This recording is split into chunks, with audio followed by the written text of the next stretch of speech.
Hey, welcome back to the Think Bigger Real Estate Show. My name is Justin Stoddard. I'm your host.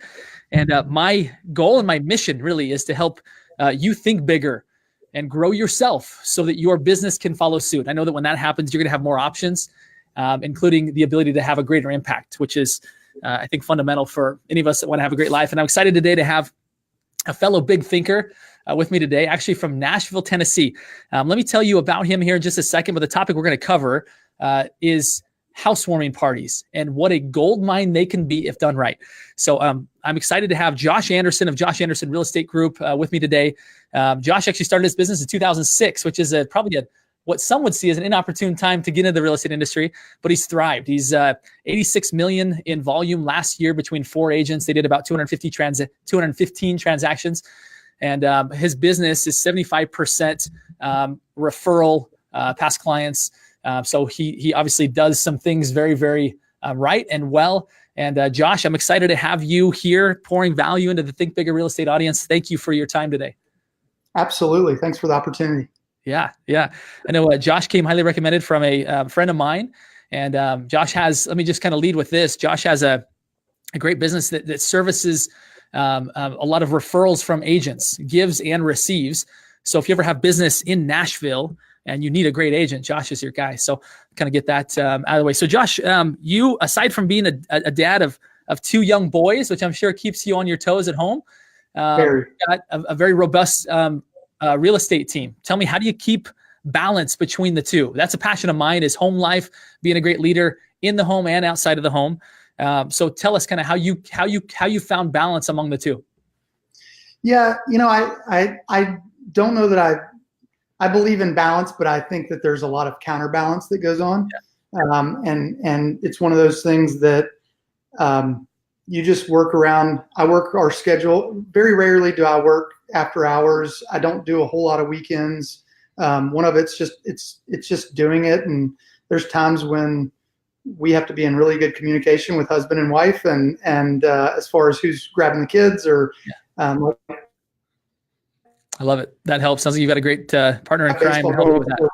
We're going back and forth, and we've got the NFL draft is in town this week, and we've got lots going on in Nashville and lots going on in the family part of it. So it's really just kind of counterbalancing. There's times when the kids come up to the office with me, if it's on a weekend or after hours, and there's just it helps that my office and my house are 300 yards apart. So that does help. But yeah, it's just a lot of counterbalancing of making it work. Great. Awesome stuff, man. I think great leaders like you are going to create the next generation of great leaders. So thank you for sharing that. Let's get into this concept of housewarming parties. I'm enamored with what you're doing. I hear too few agents doing this, right? And I really think there's a gold mine. Walk us through kind of this concept of a housewarming party. Do you do it for all of your clients, or just those that ask for it, or those that agree to it? Like, what does this look like? Yeah. So we offer it to all of our clients. There's a pretty decent amount that don't take us up on it, for whatever reason. Sure. Their lives are too busy, kids, whatever. But, we end up doing, and we've done them for a long time, and we go in and out of doing them at very high levels or doing big volumes of them versus not. And we just did one this past weekend, so it's really great timing on talking about it. And, it's one of those things that because so much of our business is past client and some type of referral, it's the perfect piece for us to finish the transaction, thank them for allowing us the opportunity to work with them, and also getting to meet all their friends or their family or whoever's at that housewarming party. So it's, we really kind of take it and run with it the whole way and do everything for them. So yeah, go ahead. So paint this picture. You've got a past client or an existing client, I should say. I'm actually trying to eliminate the word past client because you want to service them in the future. Right. But this client, right, who's now happy with your service, they're in their home. And how many people, for example, this one you had this past weekend, how many of their friends and family were at the event? So that was the one this past weekend. They had 44 people that RSVP'd, and I think 100% of them showed up. So, wow. I mean, it was really awesome. Most of them are somewhere, we've always kind of said we've looked at it and said it's about $250 or $300 of marketing dollars that we spend, and about 20 to 25 people usually show up. This one was a little bit different. He's one of our top referral sources and clients, and so we spent a little bit more with this particular housewarming party.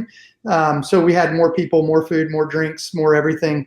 But we usually do real invitations. We also do a paperless post or an e-bite, but our goal is we're capturing all of their contact information because that's who we want to work with. And we do all of it to make it really simple. If it becomes a big chore for the client, they're not going to do it.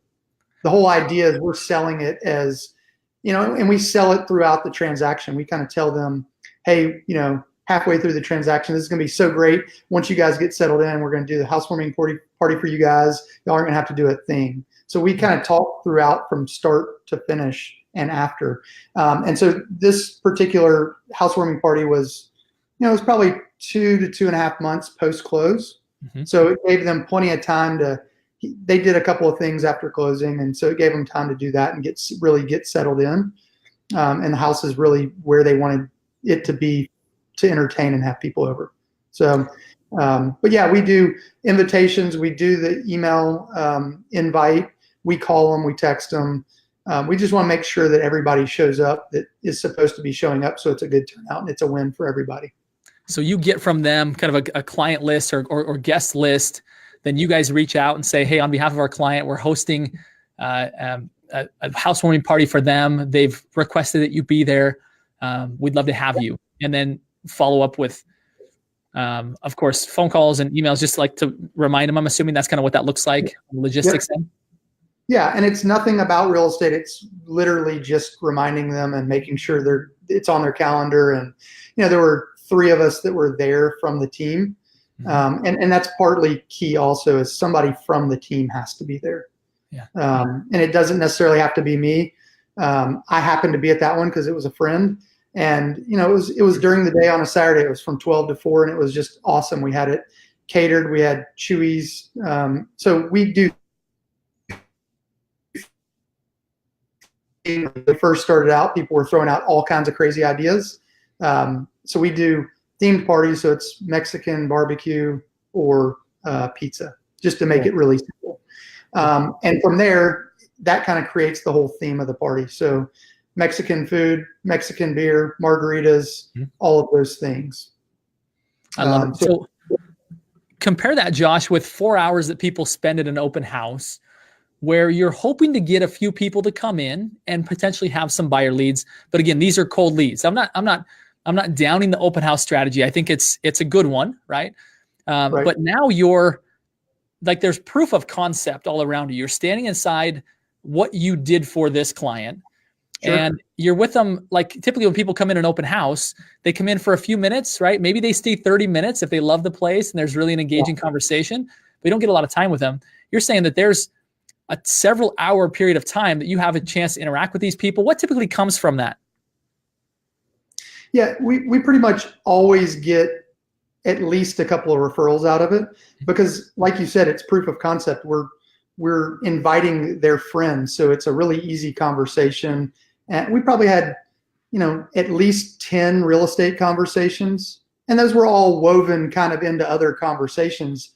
But, the natural conversation was like, oh, well, how do you know so-and-so who happened to be the homeowner? It's like, oh, well, we helped them find this place and we helped them sell their last place. And they're like, oh my God, we're looking right now. No, we don't have an agent, or we have an agent, but we're not committed to them, or whatever it is. So it makes the conversation really easy.